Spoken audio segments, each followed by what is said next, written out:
Wiper में चिमटी की जुगाड़। हेलो दोस्तों, वेलकम बैक। कैसे सब लोग? चलिए देख लेते हैं आज के हमारे घर और किचन के यूजफुल टिप्स। पसंद आए तो लाइक कमेंट शेयर कीजिए। चैनल में नए हैं तो कृपया करके सब्सक्राइब कीजिए इस तरह से यूजफुल टिप्स एंड ट्रिक्स देखने के लिए।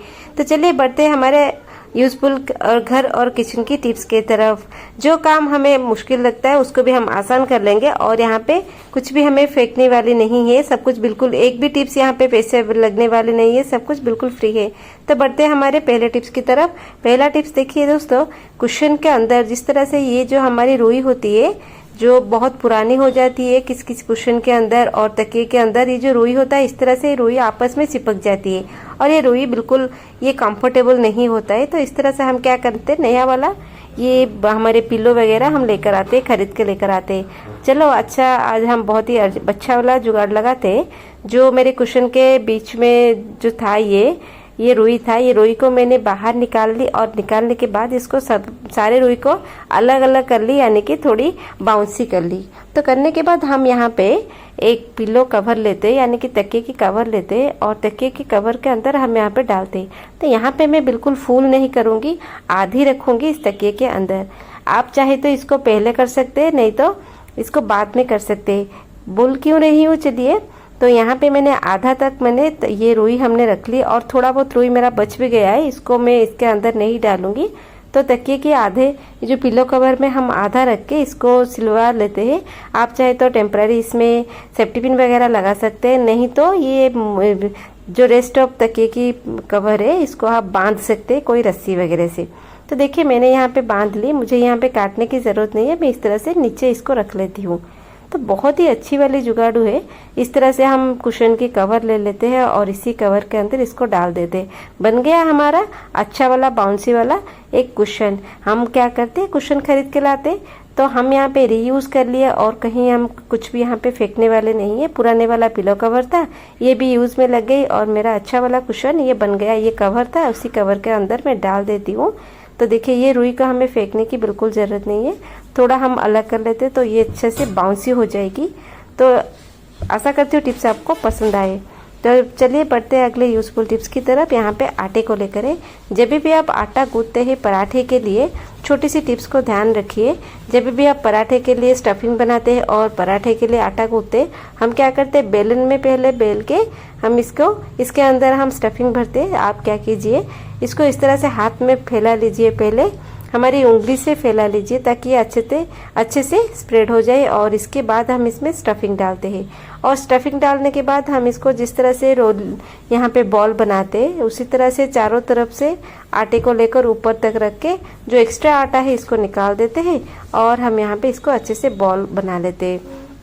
बोलने की पॉइंट यहाँ पे यह है, जब भी हम कुछ स्टफिंग वाले पराठा बनाते हैं, जैसे कि आलू के पराठा, गोभी के पराठा, अंदर स्टफिंग डालते, बहुत सारे केसेस में बहुत सारे घर पे ऐसे होता है कि पराठा जब भी हम बेलते हमारे जो स्टफिंग है अंदर से बाहर आ जाती है और पराठा बिल्कुल अच्छा नहीं लगता है। पहले तो हम इसको बिल्कुल बेलन नहीं लगाएंगे, हाथ से इसको फैलाएंगे। हम 50 से 60% हाथ से फैलाएंगे ताकि ये जो स्टफिंग है अंदर ये चारों तरफ इक्वली स्प्रेड हो जाए, हर तरफ इक्वली स्प्रेड हो जाए और इसका जो धार है बिल्कुल इक्वल रहे। मतलब ये जो मोटाई है, मोटाई हर तरफ से पूरा सर्कल होके रहे और हर तरफ से इक्वल रहे, कहीं पे पतला कहीं पे मोटा नहीं होना चाहिए। और एंड में हम थोड़ा सा बेलन लगाएंगे थोड़ा सा बड़ा करने के लिए। बस इतना ही टिप्स है, आप इस तरह से पराठा बनाइए। ये टिप्स लगा के आपकी पराठा बिल्कुल नहीं फटेगी और बिल्कुल फूलेगी, बहुत ही अच्छी तरह से फूलती है और इसके अंदर से स्टफिंग बिल्कुल नहीं आएगी। बहुत ही केसेस में होता है आलू की पराठा आलू बाहर निकल आती है, सारे स्टफिंग्स बाहर निकल आती है। तो देखिए मेरा पराठा कितना अच्छा बना है, बिल्कुल दुकान जैसे, रेस्टोरेंट जैसे पराठा बना, एक भी स्टफिंग अंदर से बाहर नहीं आया। आशा करती हूँ टिप्स आपको पसंद आए। तो बढ़ते हैं अगले यूजफुल टिप्स की तरफ। यहाँ पे हमारी टैप को लेकर है। जब भी हम हमारे वॉशरूम में हो, बेसिन पे हो, जहाँ पे हम हाथ वगैरह धोते हैं, ये जो टैप है, टैप के ऊपर हम थोड़ी सी नारियल तेल डालते हैं। नारियल तेल बीच बीच में हम उसको थोड़ा डाल दीजिए। घर पे जहाँ पे भी टैप है, अक्सर पानी का दाग जो होता है टैप के ऊपर रह जाती है और टैप में बहुत ही जिद्दी दाग हो जाती है। जल्दी हमारी टैप कलर चेंज कर लेती है, टैप बहुत ही गंदी दिखती है। ये बहुत ही अच्छी वाली तरीका है। आप थोड़ा सा नारियल तेल लगा लीजिए, एक कपड़ा लीजिए, कपड़े से अच्छे से इसको घिस लीजिए, इससे कि इसके ऊपर जो होता है ये एक शाइनिंग आ जाएगी, पॉलिश हो जाएगी। जितनी भी पुरानी टैप हो आप इस तरह से ये टेक्निक लगा सकते हैं। कुछ भी नहीं करना पड़ा, घिसना मांजना कुछ भी नहीं करना पड़ा। यहाँ पे देखिए कितनी शाइनिंग आ गई। और इसके बाद आप इसके ऊपर पानी अगर यूज़ करेंगे ना, पानी की बिल्कुल ये इसके ऊपर नहीं रहेगी, पानी ऊपर, पानी नीचे से खिसक जाएगी। देखिए इस तरह से हमारे टैप को हम बचा सकते हैं पानी के ज़िद्दी दाग से, और कभी भी हमारी टैप पुरानी नहीं होगी, ये बिल्कुल नया होके रहेगा। देखिए छोटा सा हैक्स है लेकिन बहुत ही यूज़फुल है। टैप को इस तरह से आप सफाई कर सकते हैं। तब बढ़ते हैं हमारे अगले यूज़फुल टिप्स की तरफ। यहाँ पे एक कपड़ा ले ली और कपड़े को पानी के अंदर डालकर अच्छे से निचोड़ लेते हैं। और निचोड़ने के बाद ये जो काम होता है घर पे डेली होती है, तो इस कपड़े को हम फैला देते हैं हमारे फ्लोर पे। फैलाने के बाद इसके ऊपर हम वाइपर रखते हैं। ये वाइपर में इस कपड़े को हम लपेट लेते हैं। वाइपर से हम झाड़ू पोछा जैसे काम, पोछा का काम कर सकते हैं।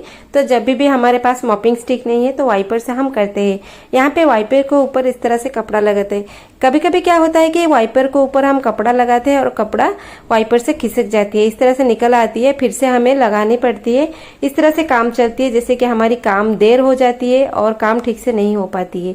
इस तरह से हम प्रॉब्लम फेस करते हैं। तो यहाँ पे थोड़ा सा दिमाग लगाएंगे। जो भी कपड़े से हम पोछा लगाते हैं तो वाइपर से हमारी पोछा का काम हो जाती है। हम क्या करेंगे, पहले कपड़े को फैला देंगे, उसके ऊपर वाइपर रख लेंगे, और ये जो कपड़ा है ना, कपड़े को हम वाइपर को जिस तरह से रखना चाहे रख सकते हैं। पहले इस हिस्से के कपड़े को वाइपर के ऊपर रखते हैं और दूसरी वाले हिस्से को लेकर आते हैं और इसके ऊपर रख लेते हैं। इसको अच्छे से हम लॉक करते हैं, ऐसे ही रख देंगे तो ये निकल आएगी। तो इसको अच्छे से लॉक करने के बाद हम दोनों साइड को पहले लॉक करेंगे और पूरा वाइपर में कपड़ा पूरा कवर होके रहनी चाहिए। तो घर पे जो हमारी कपड़े सुखाने की क्लिप होती है, क्लचर होती है, चिमटी होती है, उसी का इसके ऊपर 2-3 लगा लेते, जैसे कि हमारे कपड़े खिसकेगी नहीं। और जब भी हम पोछा लगाएंगे एक बार में हमारी काम खत्म हो जाएगी। बार बार हमें कपड़ा निकाल के फिर से निचोड़ के फिर से लगाना नहीं पड़ेगा। बहुत ही यूजफुल काम है, आप इसको इस्तेमाल कीजिए, बहुत ही हमें हेल्प मिल जाती है। देखिए कपड़े से हमारी ये पोछा भी हो गया, वाइपर से ये काम भी हो गया और चिमटी का काम भी हो गया। आई होप ये टिप्स आपको पसंद आए। तो बढ़ते हैं हमारे अगले यूजफुल टिप्स की तरफ। इस तरह से जो बॉक्स होती है, बिस्किट की बॉक्स हो, कुछ भी बॉक्स हो, मिठाई की डिब्बा हो, इसी तरह से डिब्बे को हम क्या करते हैं, अक्सर फेंक देते हैं। इस डिब्बे से हम बहुत ही अच्छी वाली यूज ले आएंगे। तो जैसे यहाँ पे डिब्बे की रीयूज कर लेंगे। हम यहाँ पे चारों तरफ से काट लेते हैं इस तरह से कैंची लगा के। पहले हम यहाँ पे चाकू से मार्क लगाते हैं, निशान लगाते हैं, फिर कैंची से हम इसको चारों तरफ से काट लेते हैं। इसको रेक्टेंगुलर शेप में काटेंगे, स्क्वायर बिल्कुल नहीं। और बाद में हम क्या करेंगे, इसको लॉक भी कर लेंगे। इसके मुंह का हिस्सा है, दोनों तरफ मुंह की हिस्सा है, हम इसको लॉक कर लेंगे ताकि ये ना खुले।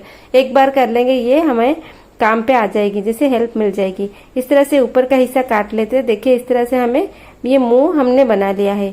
और चलिए इस तरह से हम इसकी लॉक को खोलते हैं। और यहाँ पे हमारी जो नैपकिन होती है, टिश्यू पेपर होती है, इसको हम जब भी आते हैं ऑर्गेनाइज होके नहीं रह पाते, क्योंकि निकल जाती है। जब भी हम निकालते, एक निकालते 2 निकल आती है, 3 निकल आती है, इस तरह से होती है। और हमें रैपर में से जल्दी में निकालना बड़ा मुश्किल लगता है। इस तरह से हम बॉक्स के अंदर रख देंगे तो ये बहुत ही इजीली निकल आएगी, ऑर्गेनाइज होके रह जाएगी, इधर उधर फैलेगी नहीं। बच्चे भी अच्छे आराम से निकाल सकते हैं, कहीं पे आप रख सकते हैं हाथ के पास।